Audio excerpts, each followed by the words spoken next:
going on, everyone? Welcome to the newest episode of the Believe in Oregon podcast. I'm Zachary, Neel. We got a special episode for you today. I know I teased it a little bit last week, trying to get some guests on. One of my favorite guests, one of your favorite guests as well to listen to, Joey Harrington. Joey Heisman stops by to kind of wrap up the end of the regular season, the Big Ten championship game for the Ducks, and look ahead to the Rose Bowl and the college football playoff.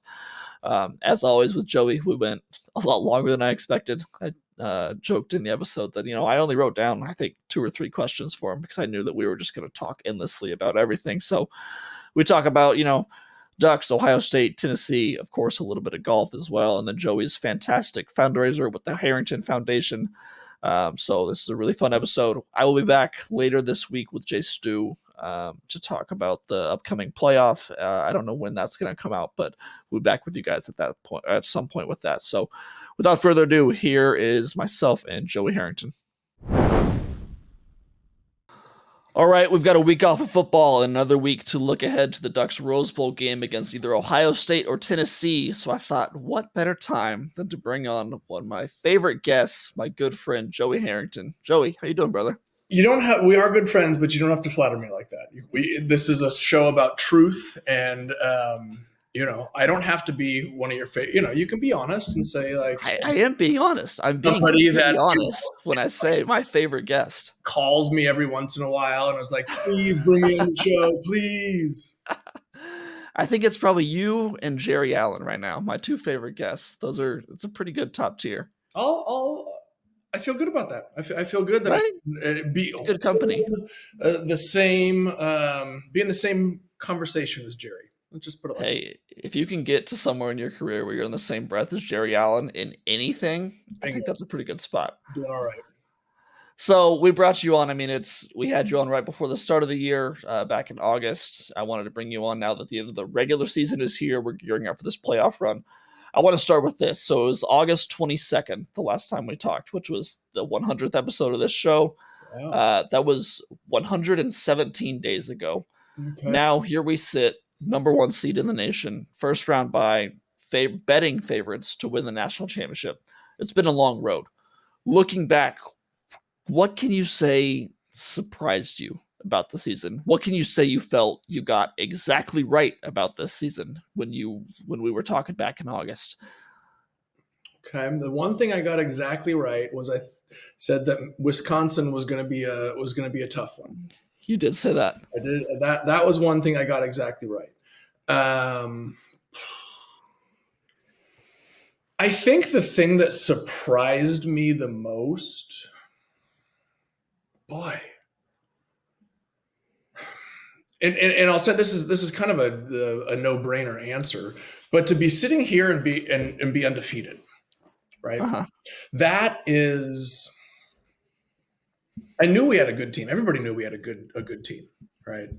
The question was how good. The question was, especially after those first couple of weeks, was, would things kind of round into form with transfers and new quarterback and. But here's the thing that I keep coming back to, is there are only I'm not a high school football aficionado, I don't know. I know there's plenty of teams through high school who've done this, but collegiately and in the NFL, only 2 times has somebody been 16-0. Mm-hmm. Do you know who and what they are? Please tell me. You should know one of them. Come on. NFL 16-0. Oh, well, the Dolphins. Okay. Yeah, 72 Dolphins. Yeah, I knew that one. Right. The only other time somebody has been 16-0 was, come on. The Patriots did do it, right? Was it the Patriots and then they lost the 17th? They lost. I think they lost the 19th. I think they went the 19th. 18-0 coming into the Super Bowl. Jeez. And my point being, it is so incredibly difficult to go undefeated throughout a season. It is ridiculously hard. And you could be the best team in the country and still not be able to make it through the season undefeated, right? Clemson did it. Clemson went 15-0 one of the years that they won. Georgia did it in 21, didn't they? I thought they lost. Wasn't that they lost to Alabama, I thought. Did they lose? I'm pretty sure Georgia did it and LSU did it in 2019. LSU was the other one. Clemson and LSU have been 15-0. I don't think. Okay. I could be wrong, but my point. Oh yeah, you're right. 14-1. Mm-hmm. Don't let the truth get in the way of a good story, Zach. Okay. It's so incredibly hard, right? Yeah. The Patriots were arguably, in my mind, the greatest team in football history. Probably. I mean, that they won 6 championships, and I think that team was better than any of their championship teams, and they still couldn't finish out a season undefeated. Mm-hmm. So whether it's Ohio State or Wisconsin on the road or Penn State in the Big Ten championship game, like there are just so many opportunities for something to go sideways. And to be sitting here as the unanimous number 1 seed, unanimous number 1 team in the country, like you said, the betting favorite to win, undefeated Big Ten champion, that does surprise me. Not the fact that we were really good, and not the fact that we won the Big Ten championship, but to do it in a way where we didn't lose a game the entire year. Yeah. Like that. I mean, God, we had a hell of a team in 01, and we still, gave up a 14-point lead in the fourth quarter against Stanford and lost 1 game. Like, go down the list. Like you said, Georgia, right? Go down the list of all the incredible football teams throughout the years of college football, and there's always a stumble. This team has found a way to avoid that. So that's I think the most surprising thing to me, and I don't want to say the most concerning, but in order for them to win this national championship, they have to do what only 2 teams in the history of football have done, which is go 6-0. And that's going to be a tall order. Yeah, I've thought that I've had that thought over the past couple weeks that I'm not saying I would want this to happen or I would have rather this happened, but like, you talk about with the Patriots and their undefeated season, a lot of people say, well, what if they had lost once? And, would they have won it all then if they had lost once? They didn't have this, this weight on their shoulders of going undefeated. Maybe. Part of me thinks that with Oregon. It's like, man, but I don't think that that's how they're thinking. I know I don't have concerns that Dan Lanning is struggling with that, but I do just wonder, it's like, man, that is a heavy cross to bear, being one of the only undefeated teams ever in college football if you want to do this. Well, and here's the other thing, too, that I think about is all the years where we were trying to win a national championship, right? When I was trying to do it, we didn't have there was no Pac-10 championship game, right? There's the regular season, 1 game, won the bowl, 1 bowl game. Okay, fine. You throw the championship game, and then it's 1 more. Did we play in the Pac-12 championship game the year that we played Auburn? Was that the same season? No. No, because I don't think the Pac-12 title game was there yet. No, I think that was 29. Yeah. Okay. 09. Yeah. Well, whatever it was, then you had to win 1 more game, right? Yeah. Then they put in the 4-team college, playoff, and so we go win the game against Florida State in the Rose Bowl, and then we still have another game to play. We have another game. Yeah. Now we're sitting here, and it's like, okay, we are 13-0. Like this is as good as we've ever been, and we still have to win 3 more games to make it happen. Like this, it's insane. It's like a gut punch. Like God, like all these teams that have just had to go 10-0 or 10-1, 11-1, and then win a bowl game to get their title. We gotta. Hey, but you know what? Wouldn't have it any other way, right? Yeah. They've won every game on their schedule, which is all you can ask. Yeah. I think that what's given me the most encouragement about this team is that, yes, while you would love, I talk to Jay Stu about this all the time. You don't want a team to go undefeated and to blow out every team on their schedule, because it feels at that point like they haven't been tested. I would have concern that when they do get tested in the playoffs against some of the best teams, that they may not know how to perform under that pressure.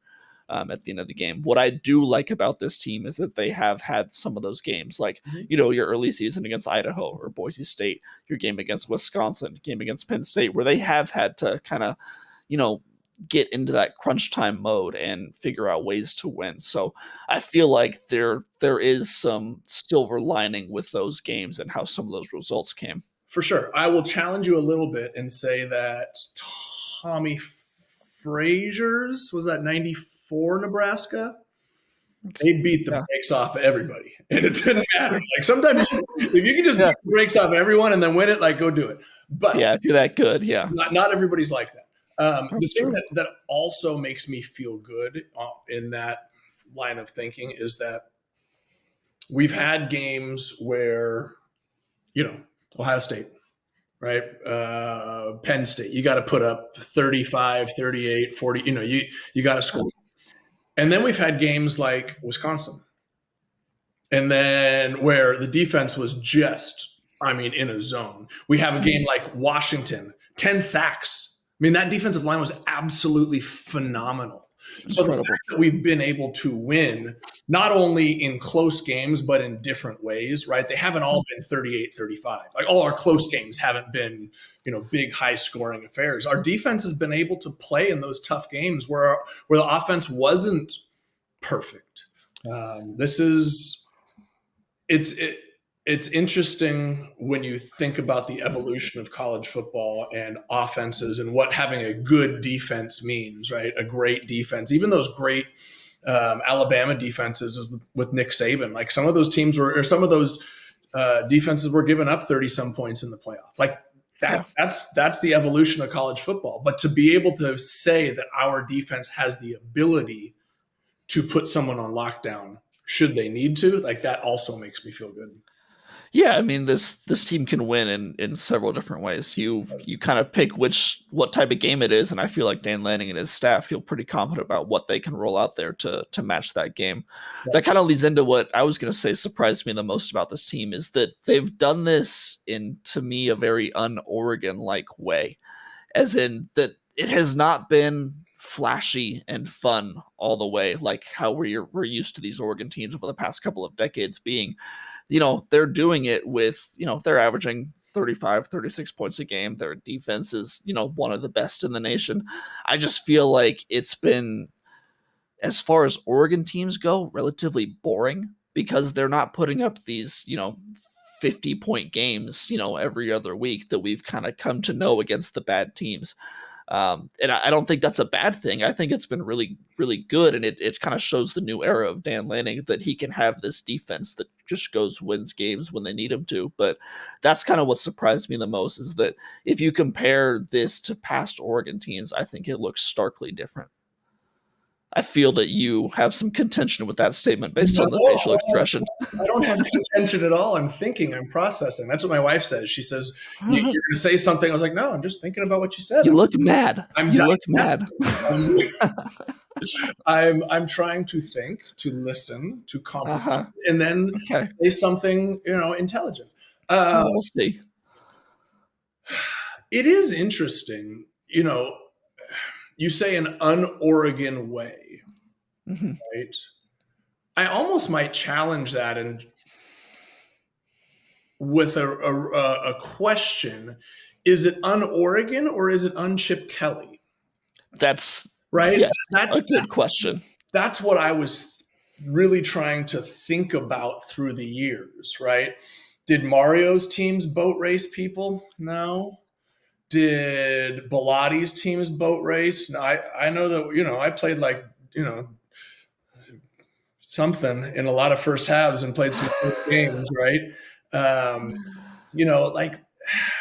We got so used to the Chip Kelly, Mark Helfrich style that I think I don't know if it warped or colored the way we look at things. I think it did. I think that's a good way to put it. Because when you think about Oregon operating at its highest level, when you think of Oregon being as successful as they have been, winning Rose Bowls, getting to the playoff, it's been behind a run and gun spread offense that can put up 50 in a flash, and that's how they win. This year, they're operating at that peak, but I don't think they're doing it in that same way, which I think is offering the stark contrast from what I am personally used to and what a lot of fans are used to. Yes, and when I think about those teams, I think of coming up just short. You're right. Yes, they have. That's famously. That's the difference. Like that's the, I've been thinking about Mike Leach just kind of off and on the last couple of weeks, and we've mentioned him and his impact on the game. Mike Leach never. I don't even know he won a conference championship. Did he? I don't know off the top of my head. Never won a national championship. I know that, right? Most of his teams were 8, 9. He had a couple 10-win seasons in there, but that was fun, and that was impressionable, and that was enjoyable to watch, right? But it didn't always produce championships. Mm-hmm. We need to produce a championship. Have to. And whether or not, and I think maybe this is kind of why I was giving you the thinking face when you mentioned that, is because I sat there during those games, and not once did I miss that style that we played with Chip and Helfrich, right? Yeah, I hear you. I never sat there once during the season and said, man, I miss that. Yeah. Because I don't know. I think if you're paying attention, you see that this team is built differently.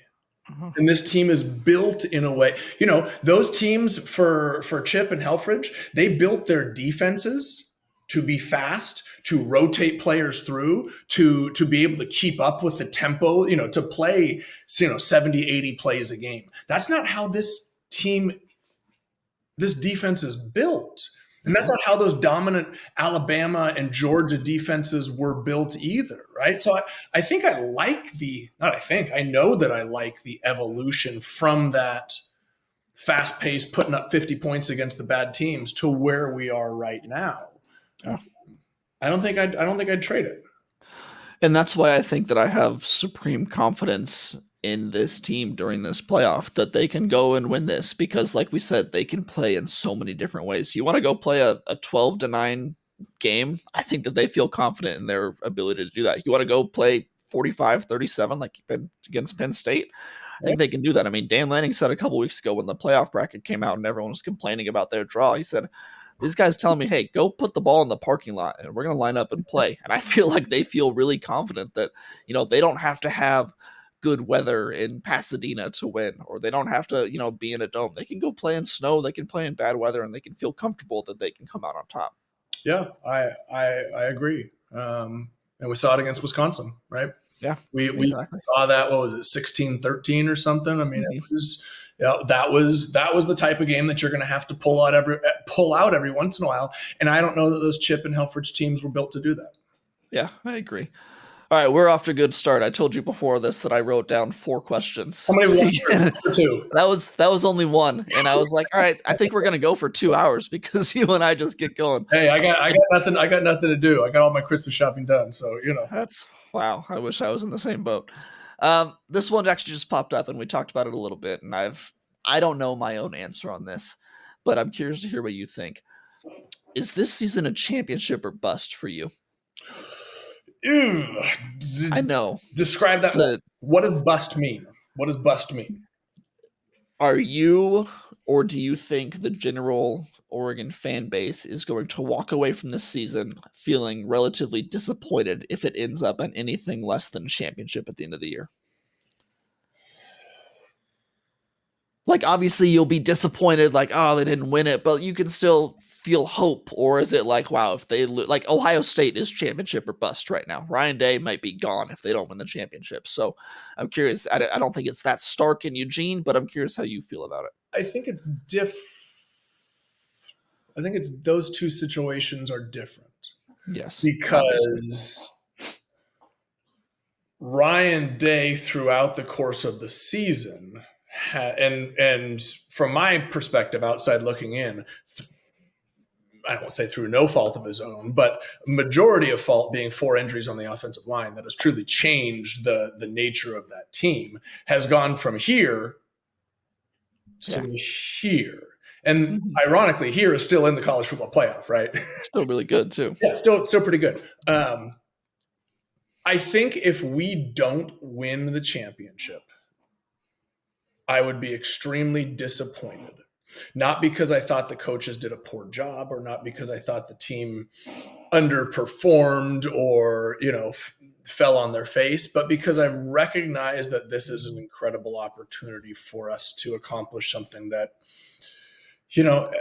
look, you can say, oh, Dan and his staff are going to be together, and with the NIL and our ability to recruit and facilities and, transfer portal, everybody wants to come to Oregon. We'll be here at the top for the next decade. Well, you know what?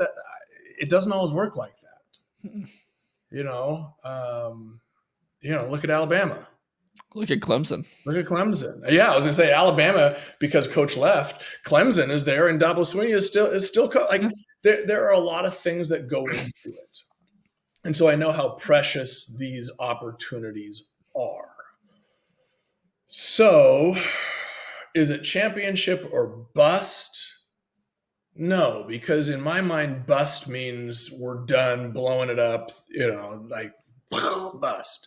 It's championship or dang, we missed an opportunity. And I don't know when it's going to come around again. That's how I feel too. It's like, if not now, when?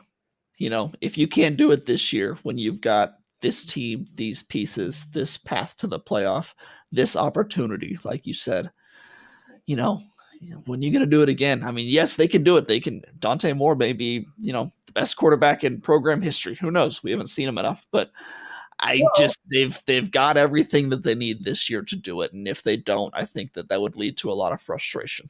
For sure. And I think that Oregon, given what I've said, that it could, all fall apart next season. Not that I don't believe that it will. Mm-hmm. Look at, we have had a steady series of, 01, 07, 10, 14. Coulda, shoulda, and 19. 19/20. 23, right? So like we've been in the mix for the better part of 2.5 decades, every few years. But, that doesn't mean that it's going to happen next year. Yeah. But I think what is encouraging is that there's not a big enough sample size yet. Obviously, Dan Lanning's been here for 2.5 years. But it seems that he's got the framework in place to not fall off like Clemson did. Clemson struggled because Dabo refused to adapt to the transfer portal and refused to adapt to the way college football went. I think that Dan Lanning is the exact opposite of that, and that he is going to continue to elevate the program. Not to say, I'm agreeing with you saying that I don't think it's going to fall off, 2 years from now, but it's just a kind of a scary thought that, it's all right there, and Oregon fans know as well as anyone what it feels like to have it right there and have it not come to fruition. So yeah, it feels like that colors our perspective too, right? Yeah. Whether it's a computer program in 01, or whether it's an ACL in 07, or whether it's a forearm, whether Michael Dyer's forearm in 2010, or Arizona State 2019. I was going to say, how many guys were injured in the 14? Devin out. Like we just ran out of gas in 14. The game, Harrington, who was out. God, one game in 19 down in Arizona State. One game against Washington in 23. Like we've been there We've been there. That I think it colors the way we think about things. I feel like I've gotten several texts from friends that are lifelong Oregon fans that are like, I'm nervous about it, but I'm ready to get hurt again, because they see that pinnacle there. They see it within arm's reach, and I'd rather be here than sitting at home. Totally. In Washington right now. Yeah. To reach that pinnacle, you have to be willing to stick your neck out there and potentially get hurt. All right. 2 questions down. Good for us. Look at us. Hey. Let's look forward to this Rose Bowl. Simple question: Ohio State or Tennessee? Who do you, Joey Harrington, want Oregon to play in the Rose Bowl? If you had to choose, which one would you rather face? Tennessee. Why? Because I don't like the idea of having to beat a team twice. Okay. even an injured and banged up team, the last time we saw them, they were losing to a 6-5 team at home. Still don't like it. Okay. Seen too many crazy things. Yeah. Also, along the same lines, and in a different way than Penn State, Tennessee's strength is in the running game, right? Mm-hmm. Their strength is in the running game, and their strength is on defense. Not that they don't throw the ball well, but if I believe Tennessee is 8th in the country in total rushing. They're up there, top 10 for sure. Yeah. So if I'm going to say what type of team do I want to play against, one that's going to be balanced and explosive like Ohio State has shown that they can be, or one that is going to rely heavily on the run game. I think we saw that against Penn State, right? I think we can score on anybody, even though Tennessee, I also believe, is top 10 in total defense as well. I know they're up there. I think they're like 6th, I'm pretty sure. Yeah, like I just so much of it, like at this point, is kind of a coin flip, right? These are the top 12 teams in the country, period. End of story. Any one of them can beat any one of them tomorrow. And so if I'm going to choose one based on statistics, I'm going to choose Tennessee because of how Oregon played against Penn State and what I've seen from our defensive line. I think that's a strong point of our defense.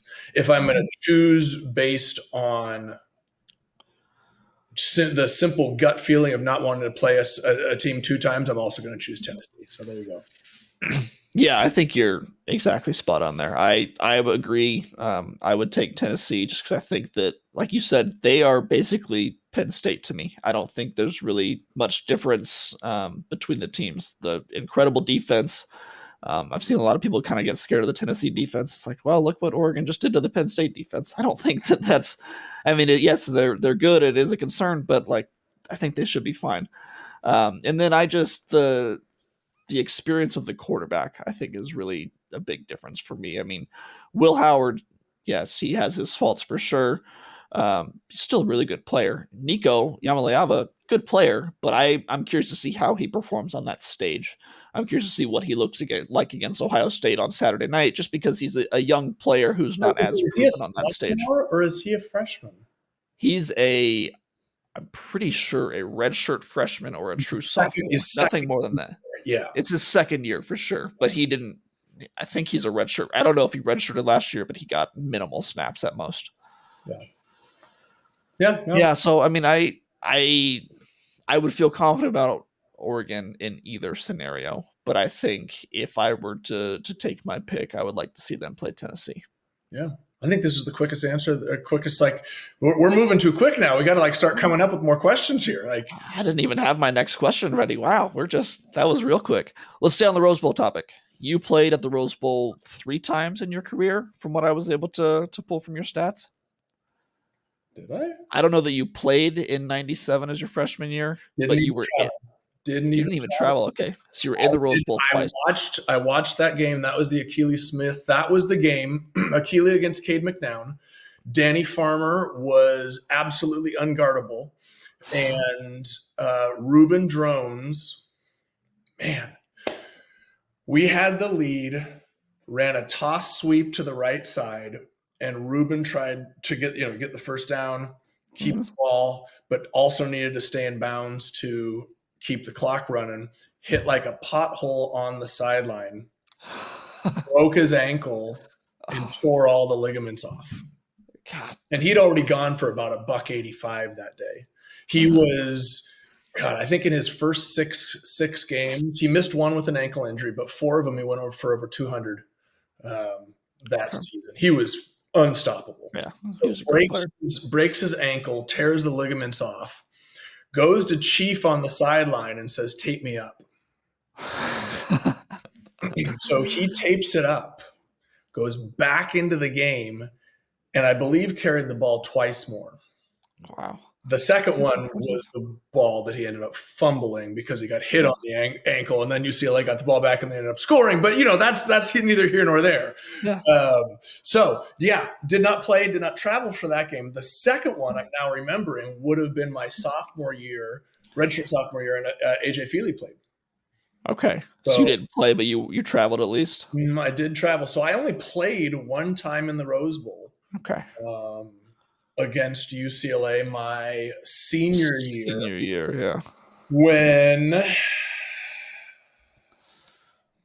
who was their kicker? Wes Mallard came on a backside blitz. They ran a stretch play with Deshaun Foster to their right side, and Wes came from the backside, and right as Deshaun was about to break it up, boot checked him from the backside, like just got there in time and knocked him down and kept him from getting the first down and forced him to kick like a 56-yard field goal that they missed. Wow. Not that I remember the details, Yeah. Yeah, that's funny. Take you down memory lane. All right. So it leads me to this. Obviously it's a special place, to say the least, one of the most special in all of college football. What makes it so special? What makes it so awesome? Why is it such a cool place to play from a player's perspective? And then, I'm sure you've been there several times after your playing career. Just what's that, cathedral hold for you? Man. I think the most of it has to do with the history. Mm-hmm. Right? It's the history of everything that's happened there. It's the granddaddy. It's Keith Jackson. It's New Year's Day. It's a 2:00 kickoff so that the sun sets over the top of the hills right as the fourth quarter comes. And it doesn't matter if it's 75 during the day, you better have your pants and a blanket and a sweatshirt there for the fourth quarter.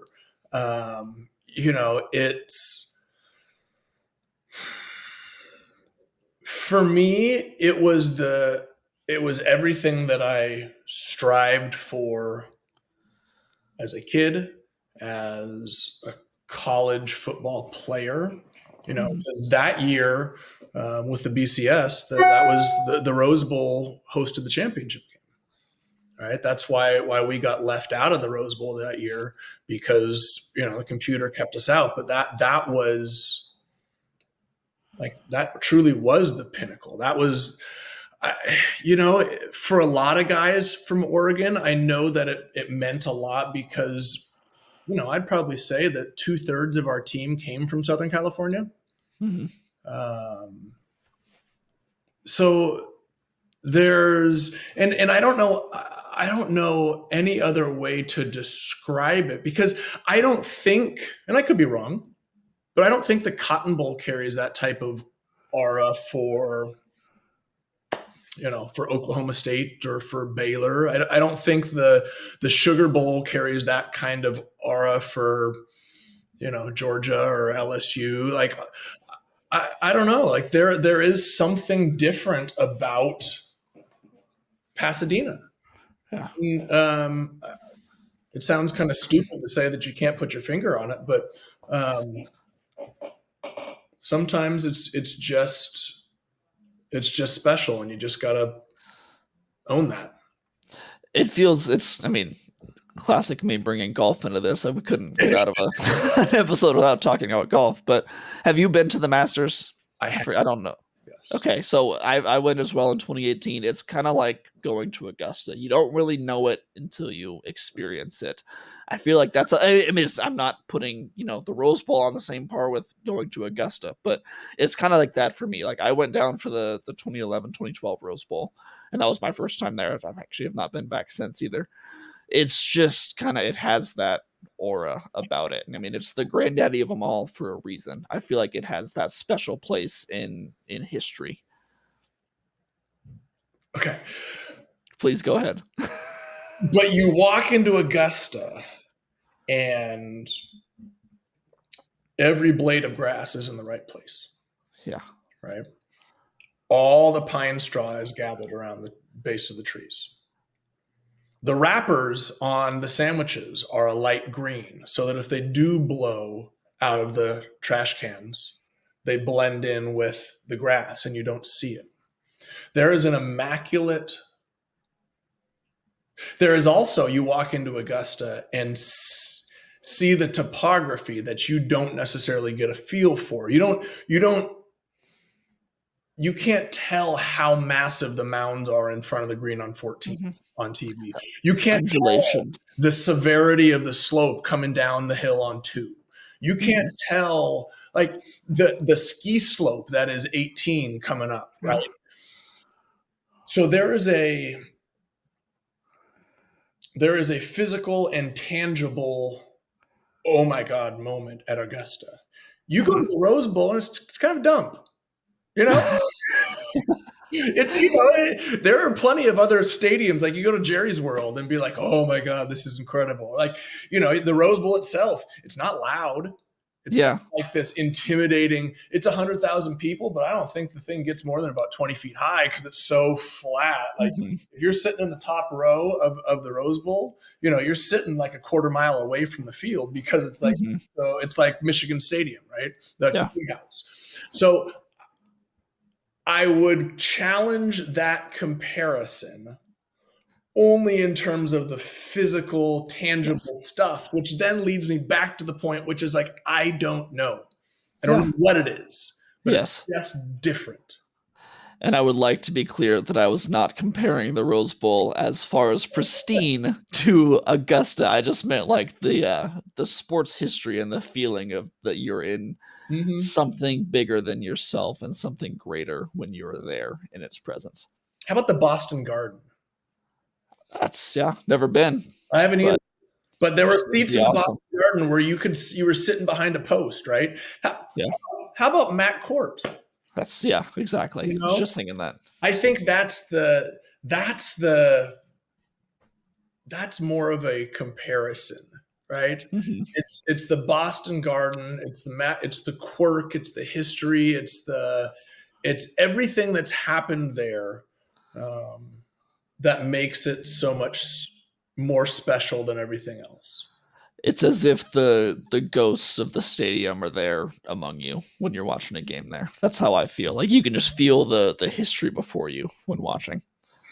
How about this? I never went to Augusta, or I should say, when I went to Augusta with my dad. When did you go? What's that? When did you go? I was there in 2002, 2003. All right, now we're just bragging. I think that's it. Anyway, my point was I didn't go with my dad and walk up to the clubhouse and point at the trophy and say, Dad, that's going to be me in 20 years. Right? Wouldn't that be nice? I walked up. We went, my dad and I and my two brothers, we went to the Rose Bowl, and we were, typical dad fashion, didn't want to get caught in LA traffic. And so we were at the game about 6.5 hours early and walked laps around that stadium. And there's a wall on the outside that has all of the Rose Bowl MVPs. And I didn't quite understand red shirting at the time. I was 10, and I just did some quick math, and I was like 1, 2, 3, 4, 5, 6. And it was the last one down in the corner, 2000 season. And I said, Dad, that one's going to be me. Nice. And that was the year Dad reminded I was my junior, because a red shirt ended up being my junior year, and he reminded me about that. And then I went out and threw 5 picks and fumbled against Oregon State. So, didn't get to see that, but that it's a good story, right? Don't let the truth get in the way of the story.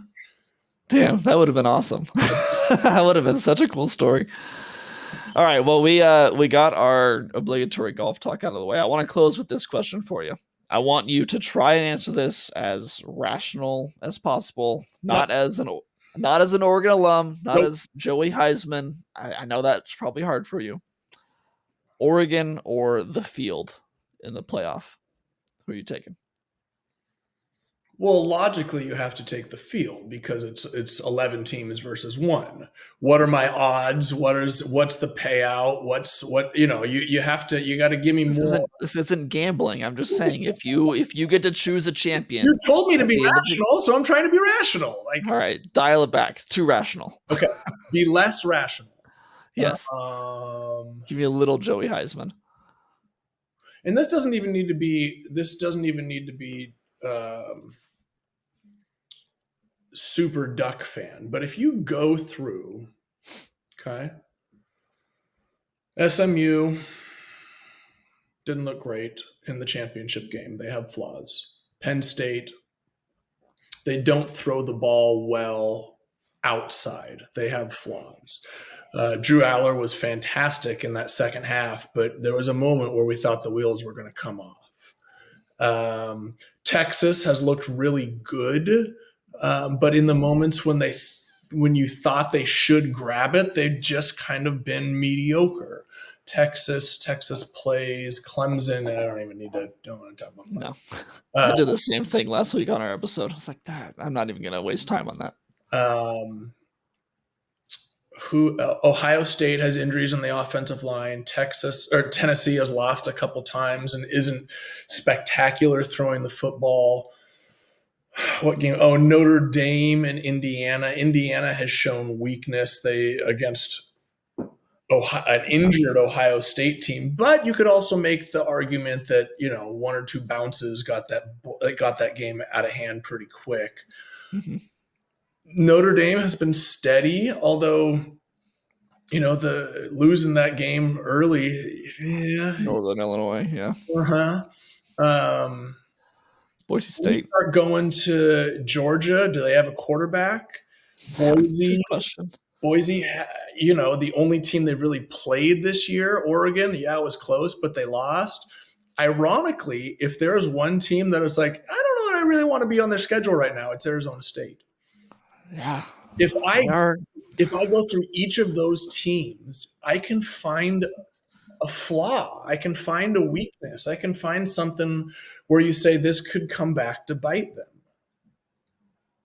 What is that for Oregon? I was just going to say, does Oregon have that to you? Yeah, and not to say that they play perfectly all the time, but if you look at balance between run and pass, if you look at balance between run defense and pass defense, if you look at balance between offense and defense, if you look at I hands down think that people said, I heard a lot at the end of the year, like, oh, there isn't a dominant team in college football this year. There just isn't a team that stands out head and shoulders above everybody else. Well, no, there is, and it's Oregon. And so I think if you're asking me Oregon versus the field in terms of that analysis, I take Oregon. Yeah, because I can't make a logical argument compared to another team that Oregon is weaker in one aspect than who they would potentially play, right? Is that a nice balance of Homer versus rational? I think we got there. Yeah, I think we got there. And I completely agree. You took some of the words out of my mouth there. And it's what we talked about earlier too. The different ways that this team can win. I feel like, there's some teams that, I think Boise State can win a couple games depending on the matchup, but you put them in a different type of game where they have to air it out and they can't run Genty, 30 times in the game. They can't do it. Arizona State, you said, yeah, but if they get a defense that takes away Cam Scatterbo and Jordan Tyson, their number one receiver, is out, I think that they could, be. Yeah, they won the Big 12. No, he was out in the championship game. But we're also talking about the Big 12. Okay, fine. Yeah. It's also the Big 12. So, but I just think that there are so many different ways that Oregon can do this, and I know it would be an irrational bet to make. You would need some really nice odds to take Oregon against the field, but I would take that. I really think that this is the year. I think that with the makeup of this team, they can go into any game and play any style of play and feel confident about the outcome. Is this bet on the Oregon sports betting app? I don't think so. I don't think you can bet college sports on the Oregon Sportsbook. So we should go do that, online right now. Oh, I don't have the. That'd be nice. I would take those odds. Yeah. So, your championship pick. I made mine with Jay Stu last week. We both have Oregon, and we feel good about it. You feel the same way? I do. I mean, there's no logical reason not to feel that way. Okay. And like you said, you could, like your buddy said, I am prepared to be hurt. Yep. Ready to get hurt again. I'm ready to get hurt again. Because I felt this way with Marcus, right? When you're going into the game against Cardale Jones, and it's like there's no logical way. Like if you're stacking this up, this is a game that determined by quarterbacks. We literally have the best quarterback in college football. Like I've felt this way before and been hurt, but I'm prepared to do it again. Yeah, because there was Ezekiel Elliott. Had to show up. Yeah. All right. Well, we got through our 4 questions. Now I would like to cede the floor to you because you've got an awesome thing with the Harrington Foundation. Why don't you tell me all about it? Yeah. So it's a little bit late this year. We usually run it during November, but hey, great Christmas present, right? This is the 3rd year we've done our bourbon barrel benefit. So Buffalo Trace Distillery has been incredibly generous and donated a barrel of bourbon that I've gotten to go out and pick out of the distillery every year. First year we did Buffalo Trace. Last year was a Weller Full Proof, and this year I got to pick out a single barrel of E.H. Taylor. So see, you act. I'm sorry to cut you off, but you act like this charitable guy. You're so nice. All these causes. You're just doing this all just to go out and get your whiskey tasting. I had this conversation with Emily a couple weeks ago. I got offered this is a sidetrack. Yes, I got offered an appearance out at the Big Ten championship game.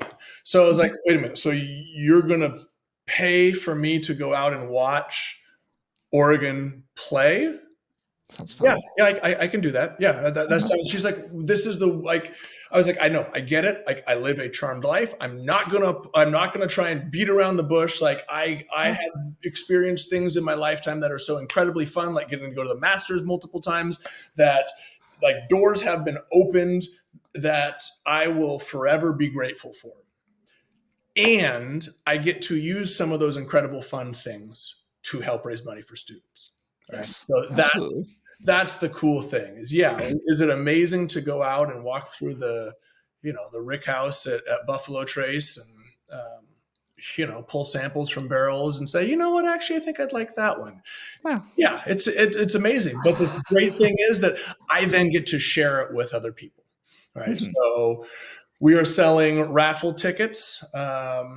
My Harrington Family Foundation.org, or as I've also shared with you, I'm pretty sure I'm a social media influencer now. That's my other role. Aspiring, at least. Yes, I do have a Twitter handle. Twitter is it's not Twitter anymore. Anyway, X, whatever. Yeah, whatever it is. I push it out all the time. The link to the raffle, but you get a chance to win a bottle of Pappy 15 year. And 4 bottles of our single barrel. The nice thing is that I don't think I'm allowed to say this, but maybe I can. I can edit if you need to. Yeah, no, I just like to share it with people. Let's just put it that way. So, enter, buy a couple raffle tickets, support our students. We have, I'm sure I've talked about it plenty on your show, but my foundation runs essentially a scholarship program called the Oregon Community Leadership Program. My goal is to find the next generation of Oregonians to lead our state. We give 4, there we go, 5, because of the great support of all these fundraisers. And I say this, don't edit that out. We were literally able to increase not only the number of scholarships we give, but the amount of scholarships we give. And that just went into effect 2 weeks ago. So starting this year, we will give 5 $25,000 scholarships to graduating high school seniors from around the state, so long as they continue their education in the state of Oregon. And then we connect them with the board of mentors, people who can help open doors, provide advice, just sit and have a cup of coffee, be a resource. Because the students that we try and find are the ones who have invested in their community. Right? It's not grades and test scores. It's what have you done to make your community better? And then we try and open doors. Mm-hmm. It's our program is financial need and community leadership based, and there are a lot of barriers for not just students with financial need, but also barriers for students who have geographic, not issues, but if you live in rural Central Oregon, like you're not going to have access to the things that people in Portland do, and that's just so. Our program is a long-term play to make sure that all students from around this state who care about this state have an opportunity to make this state better. So, and we get to do that by drinking good bourbon. So there you go. Win-win. Well, it's an incredible cause, an incredible foundation. I always applaud you for doing it. Everyone listening, go out, find Joey on social media and buy some of those raffle tickets. Try and get some of that premium bourbon. I'm sure you'll be happy if you land that way. Joey, as always, man, you're incredible. Let's not wait so long before we do this again, huh? Maybe we do this after the end of the season. You know where to. I'm just sitting here at home. I know where to find you. I just drink bourbon all day and fly to the Masters. That's all I have on my calendar. Just so for 361 days of the year, I sit at home and drink bourbon, and then 4 days I go to the Masters. So that's kind of what we established. That's awesome. All right, well, we will catch up again soon. Thank you again for coming on. Appreciate it. You bet, Zach. Thanks, buddy. All right, thank you again to Joey. That was a fantastic episode. Always a lot of fun to have him on. Again, I will be back with Jay Stu at some point this week to talk about the upcoming playoff game, the matchup between Ohio State and Tennessee.